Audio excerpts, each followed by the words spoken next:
અને અમદાવાદ શહેર કોંગ્રેસનું વીએસ બચાવો અભિયાન વિપક્ષના નેતાઓએ એલિસ બ્રિજ પાસે વિરોધ નોંધાવ્યો। રિનોવેશનના નામે બજેટ પણ રિનોવેશન થતું ન હોવાનો વિપક્ષ દ્વારા આરોપ લગાવવામાં આવ્યો છે।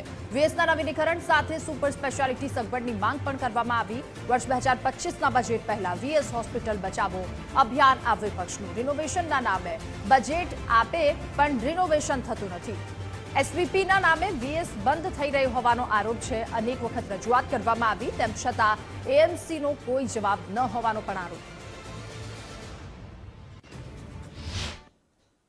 जो गरीब मध्यम जनता और परिवारों के लिए एक समय का अहमदाबाद शहर का सबसे मशहूर अस्पताल, जहां पर सेवा के भाव में और कम दरों पे परिवारों का इलाज होता था, लेकिन भारतीय जनता पार्टी की गरीब विरोधी नीतियों और काली नीतियों के कारण आज उस अस्पताल बंद होने की कगार पर है। 1200 बेड का अस्पताल आज गिने चुने 200 और 300 के बेड का हो चुका है।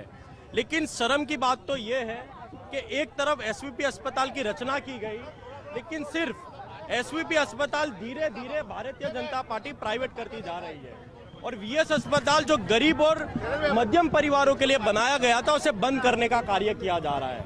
और एक हॉस्पिटल एवी जेनी नामना हती के ज्यां एक सेवानुं केंद्र हतुं अने गुजरातना सारामां सारा डॉक्टरो सेवाओ आपता हता, सारी हॉस्पिटल हती।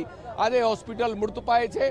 कोंग्रेस पार्टीनी मांगणी छे के वाड़ीलाल हॉस्पिटलने वहेलामां वहेली तके जे वाड़ीलाल हॉस्पिटलनी जे नामना हती, जे रीते जे हॉस्पिटल चालती हती ए रीते अद्यतन सुविधाओं साथे पुनः एने चालू करीने गुजरातना अने अमदावादना लोकोने समर्पण करवामां आवे। ए लड़ाई कोंग्रेस लड़ी रही छे, लड़ती रहे।